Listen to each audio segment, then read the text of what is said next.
Hello দর্শক, আসসালামু আলাইকুম। কাছে বা দূরে যেখান থেকে বসে দেখছেন, সবাইকে আমার পক্ষ থেকে আন্তরিক শুভেচ্ছা। আজকে আমি গরুর মাংসের তরকারি নিয়ে আপনাদের সামনে হাজির হয়েছি।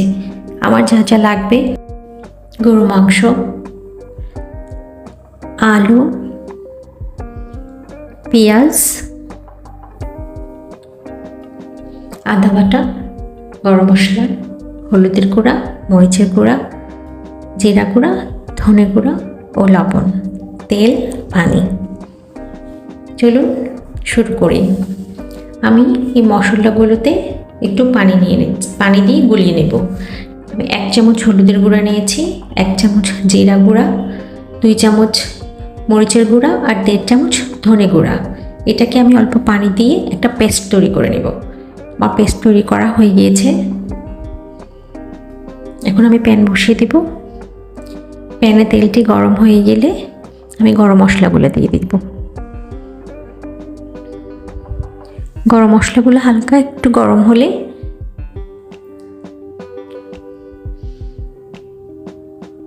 আমি পেঁয়াজ দেব।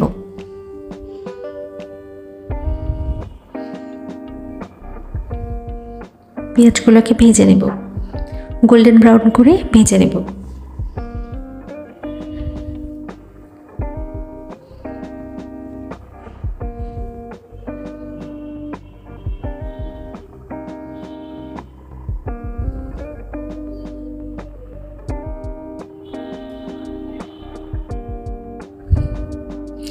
পেঁয়াজগুলো খুব সুন্দর করে ভেজে নিয়েছি। আমি এখন 1 চামচ আদা বাটা আর 1 চামচ রসুন বাটা দিয়ে দেব।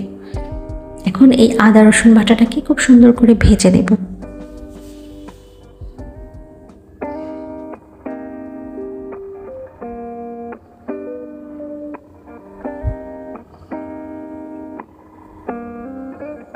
আমার ভাজা ভাজা করে নিয়েছি। এখন আমি যে মশলাটা গুলিয়ে রেখেছিলাম সেই মশলাটা দিয়ে দেব। এই মশলাটা দিয়ে আমি একটু ভালো করে কষাবো।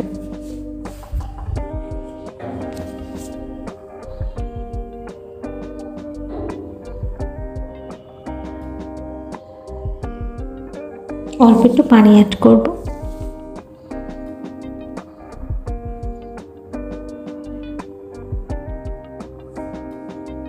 মশলাটাকে খুব সুন্দর করে কষিয়ে নেব।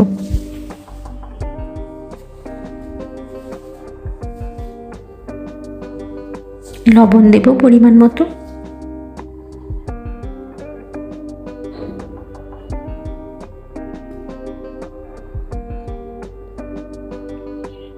অল্প একটু পানি দেব।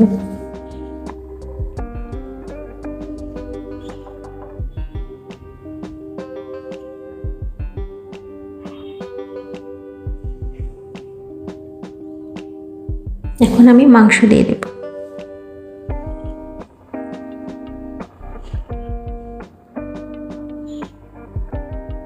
মাংসটা মশলার সাথে খুব ভালো করে কষিয়ে নেব। ঢাকনা দিয়ে ঢেকে দেব।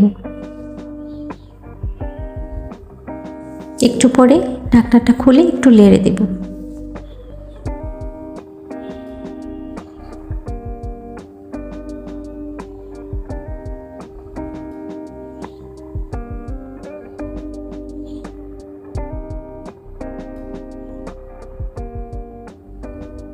আবারও ঢাকনা দিয়ে ঢেকে দেব।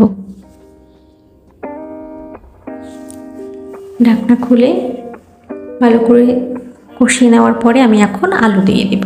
আলু দিয়ে আমি আরেকটু কষাবো।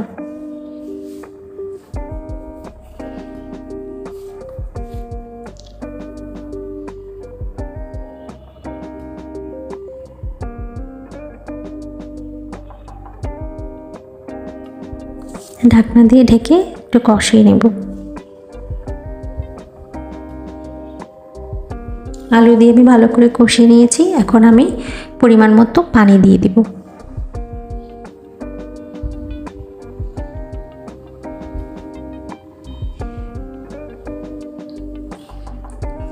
ঢাকনা দিয়ে ঢেকে দিব যেন পানিটি খুব তাড়াতাড়ি বলক চলে আসে। বলক চলে এসেছে। এখন আমি চুলাটা কমিয়ে ঢাকনা দিয়ে ঢেকে দেব। আমি মাঝখানে একবার একটু খুলে লেড়ে দিয়েছি। 1 ঘন্টার জন্য আমি এটাকে খুব ভালো করে রান্না করে নেব।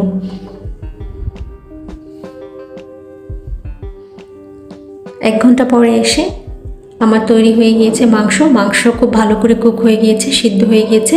এখন আমি ঘরে তৈরি করা গরম মশলা দিয়ে দেব, সাথে দেব টালা জিরা গুঁড়া। মশলাটাকে একটু ভালো করে মিশিয়ে নেব। মিশিয়ে আমি এখন গরম গরম সার্ভ করে দেব। এই তো তৈরি হয়ে গেল আমার মজাদার গরুর মাংস আলু দিয়ে ঝোল। আপনারা সবাই একটি লাইক ও সাবস্ক্রাইব করে পাশে থাকবেন। আল্লাহ হাফিজ। আসসালামু আলাইকুম।